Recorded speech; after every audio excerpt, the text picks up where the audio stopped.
Hey folks, welcome back to another HP Gaming GameLINK video. Today we're going to be donning our costumes, we're going to be trying to keep our alter egos secret, and we're going to be realizing that with great power comes great responsibility as we explore all things Marvel Champions, the card game.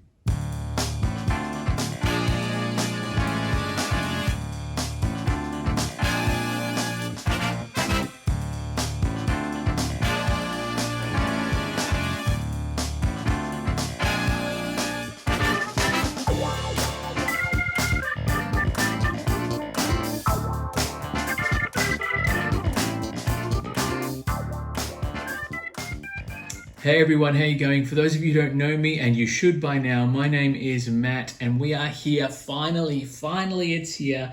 We are going to be talking all things Marvel Champions, LCG, Marvel Champions, the card game. I've been wanting to do a review slash buyer's guide for this one for quite some time. Those of you that have been fans of the channel for a little while will know this has been a long time coming. And we're going to get into the guts of it pretty much straight up. For those of you who don't know what Marvel Champions is, I'm going to give you a bit of an overview, a bit of a review of the core box, and then we're going to talk about the different products that are available, and also where to start your collection if you are new to this game. If you are not new to Marvel Champions and you know how good it is, you know where I'm going to go with this one and what my thoughts are about it already. But let's jump in with what is Marvel Champions, the card game.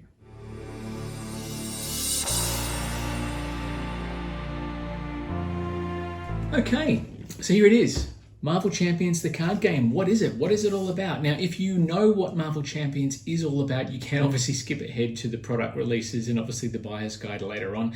But if you are a noob in that sense of the word, Marvel Champions LCG is a cooperative card dueling game. Now, I don't mean card dueling as in Magic the Gathering or Flesh and Blood or anything like that. It's a cooperative card dueler in that you have your own deck of cards, you construct a deck of cards, and then you take on a scenario or a villain of your choice.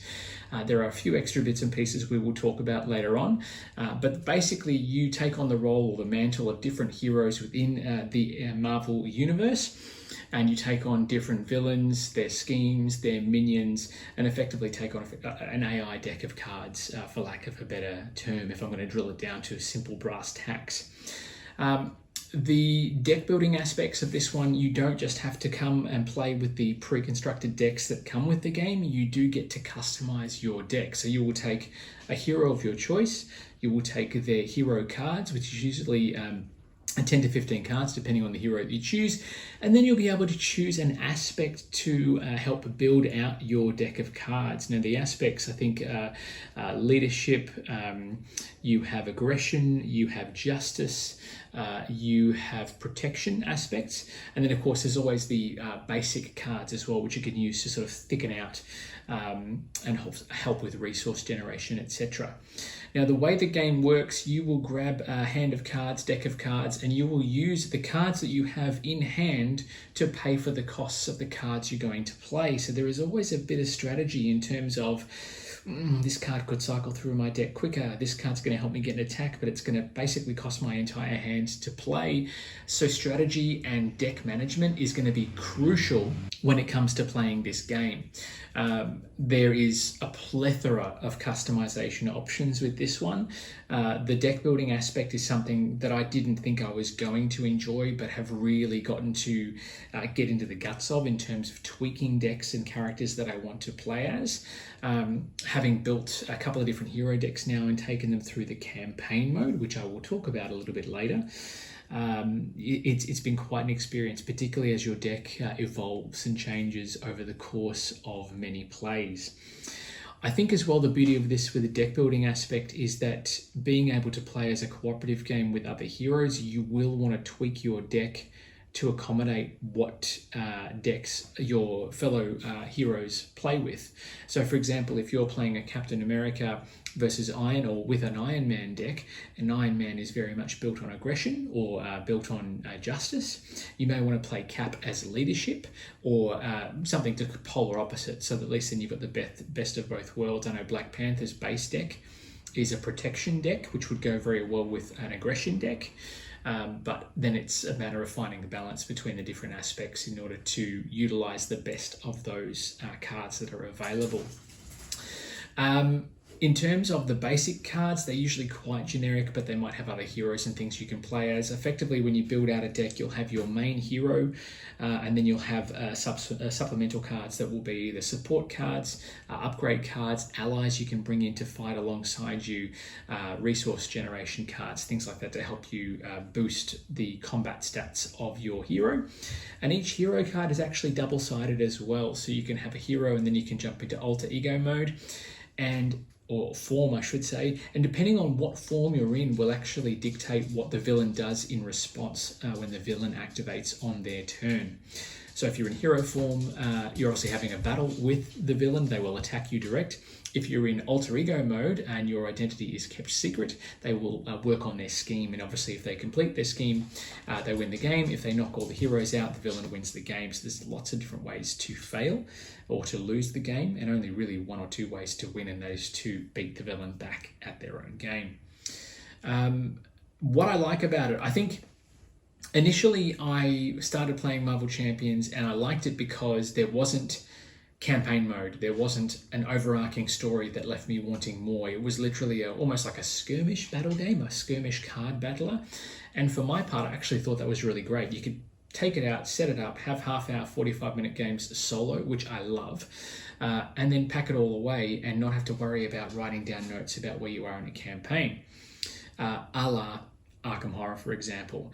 Don't get me wrong. If you've watched this channel and you've watched our Arkham Horror video, you know how much of a fan I am of Arkham Horror, but it is very heavy and it's also incredibly difficult. Not to say Marvel is, always easy. Sometimes it's quite difficult as well, but Marvel, you can play around and call it a day.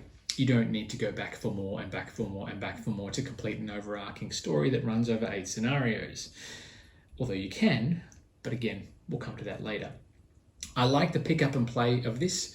There's a little bit of a learning curve with it. However, if you've played other LCGs by Fantasy Flight, you will pick this up relatively quickly.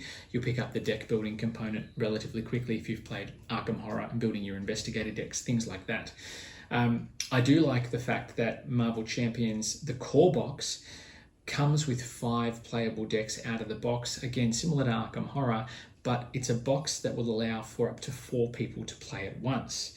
So instead of having to buy 2 core boxes to get to 4 player counts for, Arkham Horror, you can play 1 to 4 players out of the box as soon as you take the shrink off, which is awesome. I love that. You do need to be careful about which heroes you choose because a couple of them, She-Hulk, I think, and Iron Man, both use aggression or both use justice, one of them. So you need to make sure that you don't use those heroes in tandem. Obviously, as your collection expands, then you'll be able to pretty much play with whatever characters you like in the pre-built decks. You can mix and match and go to town.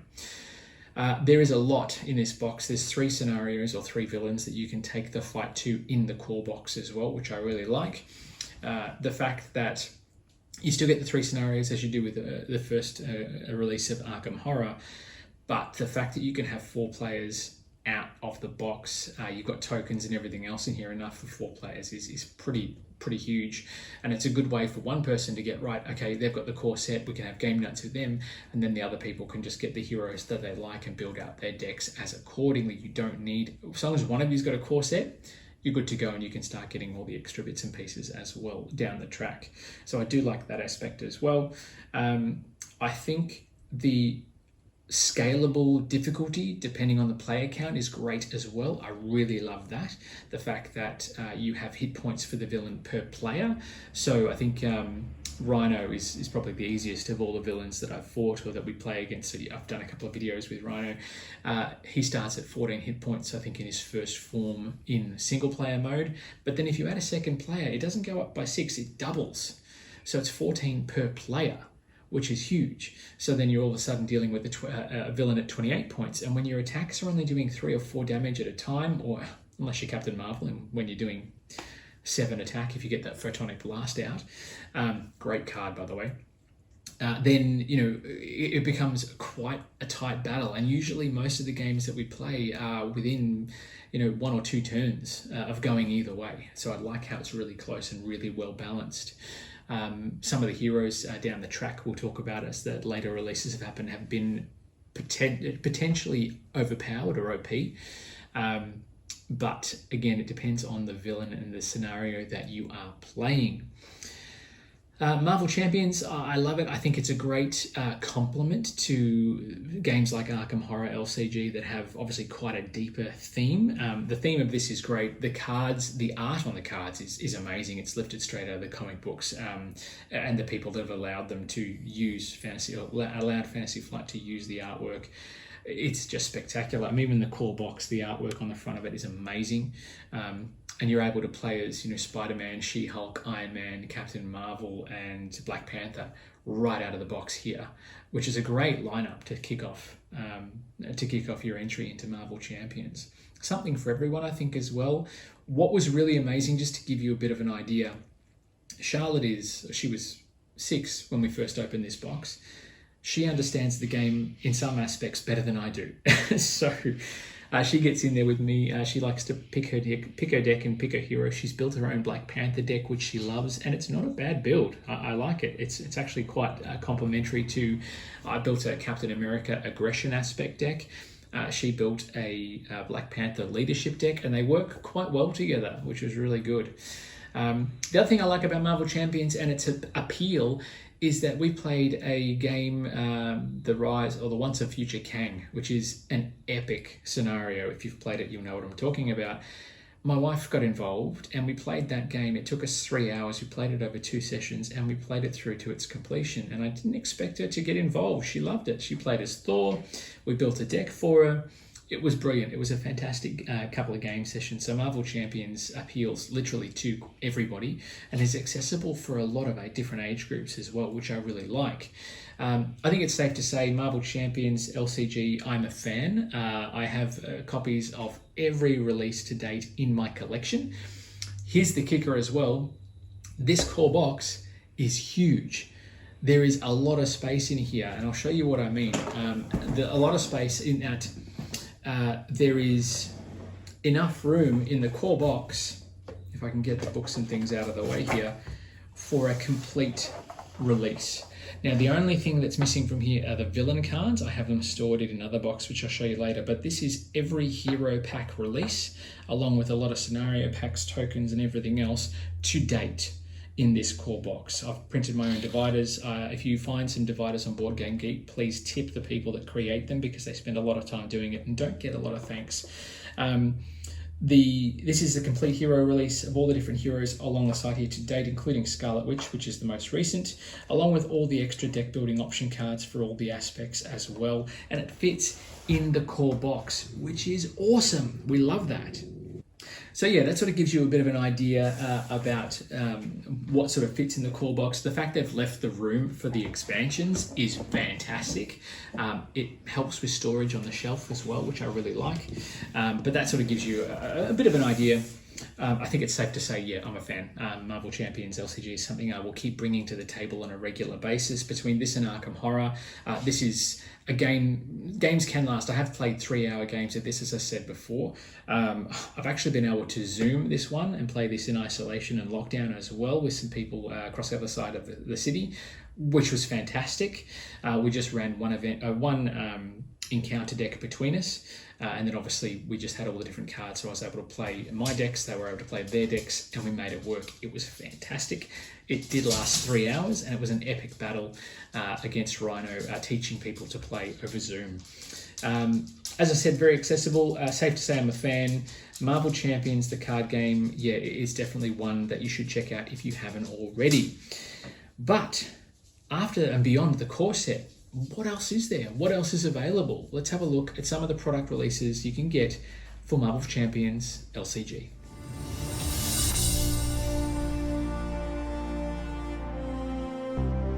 Okay, so what's available? Lots of different products have been released. Fantasy Flight are not short of putting out all sorts of bells and whistles for fans of Marvel Champions, and they've really gone all in on the IP. And why not? It's Marvel. Can't go wrong, really, can you? The core set we've talked about already, and that is probably where probably we'll come back and talk about where to start for your collection. But beyond the core set, where do you go from there? What else is available? So Probably one of the first and most regular releases, I should say, are the hero packs. Now these come in packs of 60 cards each. They each feature a main hero along with a few other alter egos and other bits and pieces as well. Not alter egos, sorry, allies and things. They also have basically a pre-built deck ready to play out of the pack, so you can open it, get straight in and start battling the villains. They also include a nemesis set, so each hero has their own nemesis that is used to potentially cause and disrupt their attempts to thwart the villain and to do battle with the villain. So you might be attacking, Ultron, and then all of a sudden the nemesis, I think Avalanche, will come out for Quicksilver if you pull the wrong card. Shadows of the Past, for example, that card. Oh, I hate that card. Always comes out at the wrong time. So the hero packs are released on a regular basis. There's usually 4 every quarter. And for a quarter or COVID's just made it crazy at the moment. But every hero pack, nemesis set, a card deck for the heroes, and then additionally they have extra cards that are usable in deck building options. So they expand your deck building options. They usually have at least 3 per aspect and a couple of basics as well. They're usually either all events or all allies or all upgrades, depending on the different hero that's in the pack. There are currently 12 packs that are available for heroes. 2 of them are still on pre-order currently. That's Star-Lord and Gamora as we move into the Guardians of the Galaxy cycle, I guess, for lack of a better term. And these packs, Star-Lord, Gamora, I think the next one after that is going to be Drax. And then, of course, there's another release coming out, which we'll talk about very shortly. But yeah, currently 12 packs available, 2 on pre-order, and the rest you can jump on the website and grab if you're interested in those.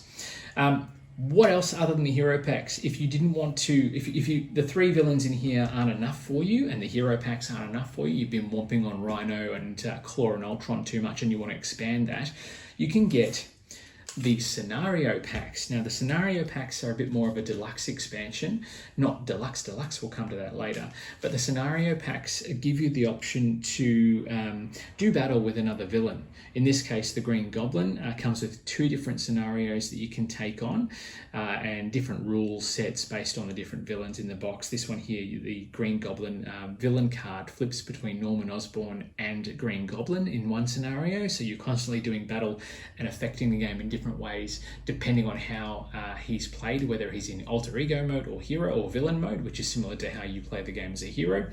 There's also Wrecking Crew, and there's also the Once and Future Kang, which is an amazing scenario and incredible to play.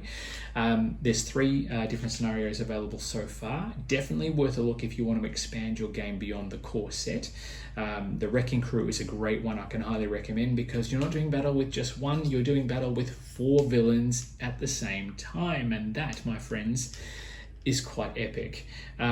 Once and Future Kang is probably my favorite. Green Goblin I didn't mind, but it was very much just an expansion on the same, although the flipping of the villain was quite cool.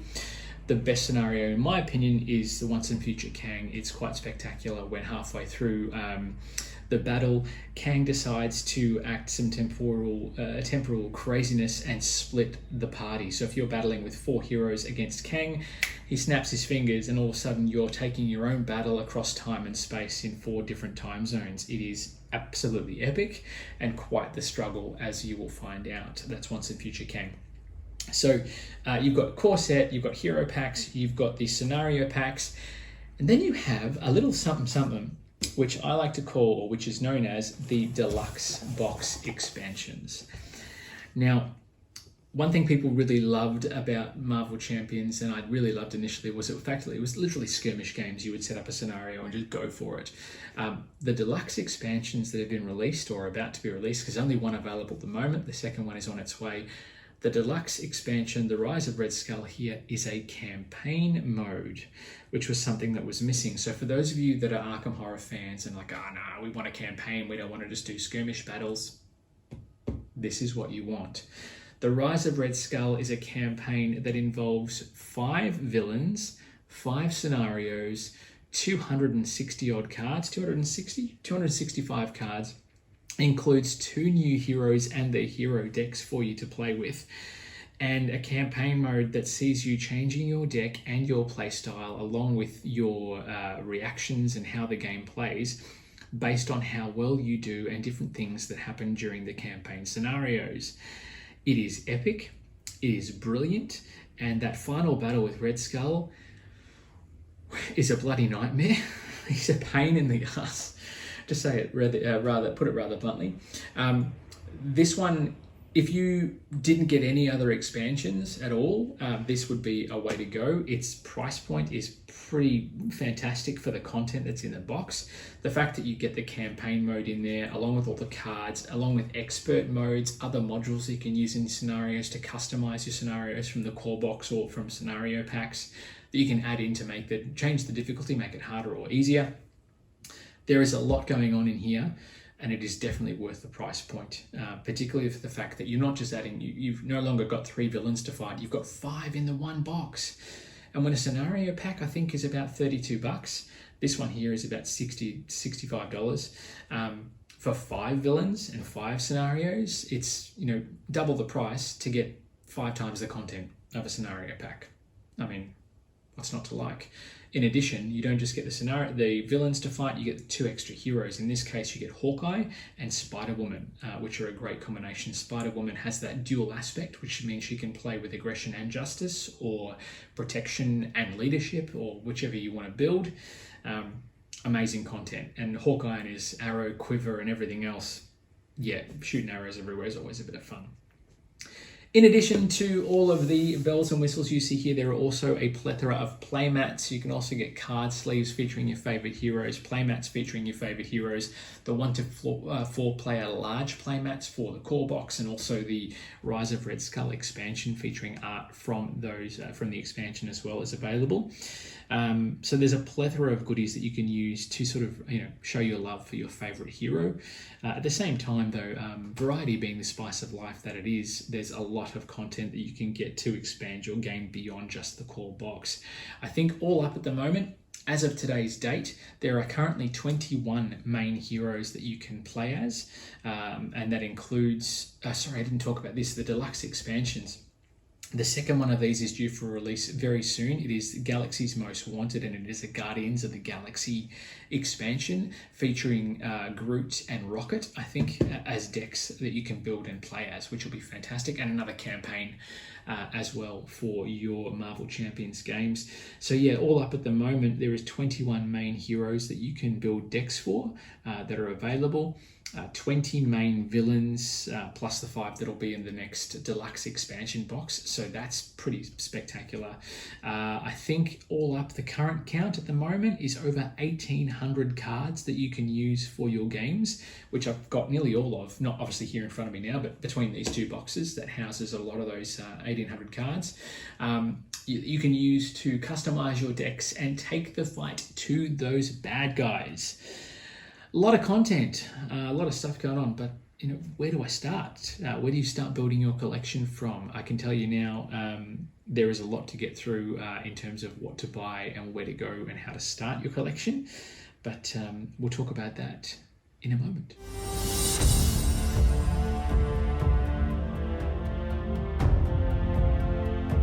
Okay, so I'm invested, Matt. You've got me hooked. I want to know more about how to start collecting. Where do I begin? Okay, look, obviously it's always the best to start at the beginning. If you're new to this game and you've not played it before, then I would suggest always going for the core set. It's got the most amount of content to get you kickstarted into the world of Marvel Champions LCG.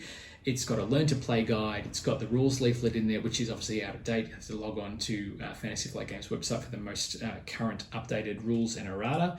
I would definitely always go core set with something that I'm getting into for the first time.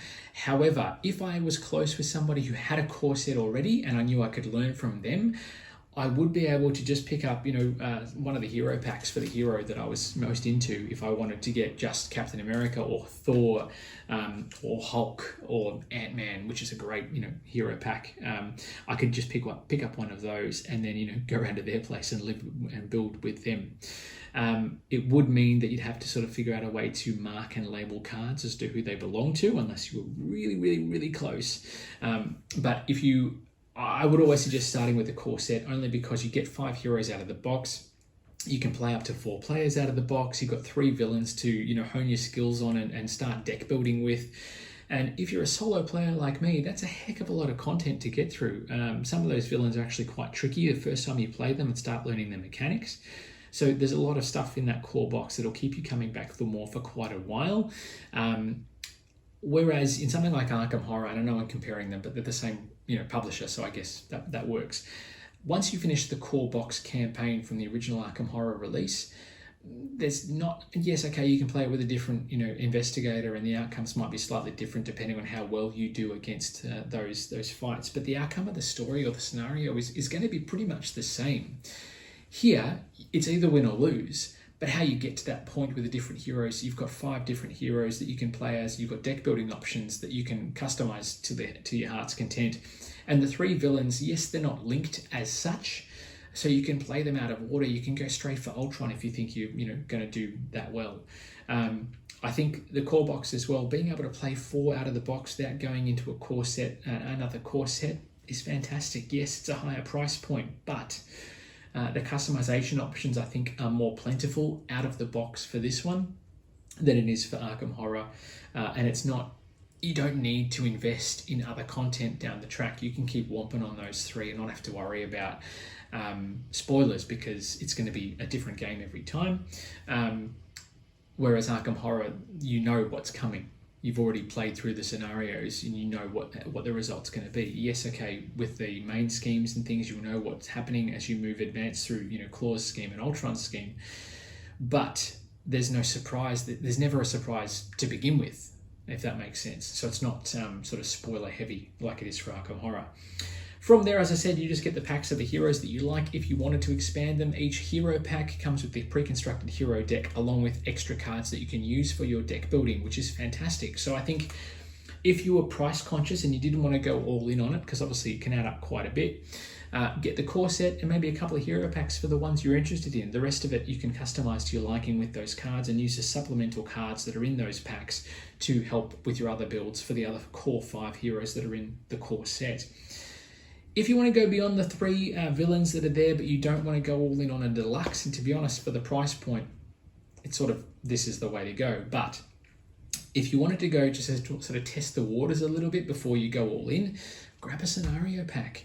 I can highly recommend looking at Wrecking Crew, looking at Kang. Green Goblin is great too, don't get me wrong. It was a great first release, but I think with the exploring what Marvel Champions can be with the once and future Kang, it's such an amazing scenario. I do think it is on the heavier end of the spectrum, so I do think you would need to have a bit more experience with the game before you take it on, but there is a heck of a lot of replayability in that scenario pack, let me tell you. So you can go with scenarios, the hero packs, then maybe get one scenario first to sort of test the waters, and once you've really got into it, and if you think you find yourself looking for a little bit more and wishing there was more content, then go for the deluxe. For my money, if I go for a scenario, if I'm thinking I might want a scenario, I'd probably rather just go with something that I'd spend, twice the price on, but get 5 times the content. I mean, that makes sense to me. It's an investment, and it's going to keep me engaged in the game a little bit longer, as well as I want to explore the different heroes that are in there, explore the different aspects, see how Hawkeye goes without leadership, for example, put him in aggression, put him in justice. And just see how those builds work against the different heroes and villains, or different villains, I should say, that are in this box. Very excited to see what the Galaxy Most Wanted expansion brings to the game. 5 new scenarios, 5 new villains, 2 new heroes, and how they're going to combat and work off of each other, how they're going to play off the heroes in the core set, what Star-Lord and Gamora and even Drax down the track are going to bring to this game, and then having, are we going to go on a Guardians of the Galaxy rampage across the galaxy against Ultron and everything else? I mean, you can literally set up whatever comic battle you'd like to see and see how it plays out, which I think is fantastic about this game. So in summation, I would definitely start with the core set. I think that's a given. That's where I would start with most of these releases by Fantasy Flight and LCGs. Then I would get maybe the core set, see how I went with that, and then you can expand out with your hero packs. Maybe a scenario if I want to test the waters. But for me, if I'm thinking I want a bit more content and I want to do sort of everything in one go, getting this expansion means you get the 2 hero packs instead of just one, and you get 5 scenarios and 5 villains instead of just one. So rather than buying, I mean, if you wanted to get the same content individually packs, you have to buy 2 hero packs and 5 scenarios. Now there's 2 in here, plus the other 2 packs. They haven't released another one yet, so you're not going to get that content. You're better off going all in here, getting these 2 boxes, and that's going to give you enough information and enough material to play a plethora of content and a plethora of games. So it's definitely worth a look. But again, everyone's got different budgets. Everyone wants to take things at their own pace. So if you want to take it slow, get one scenario pack and see how you go from there.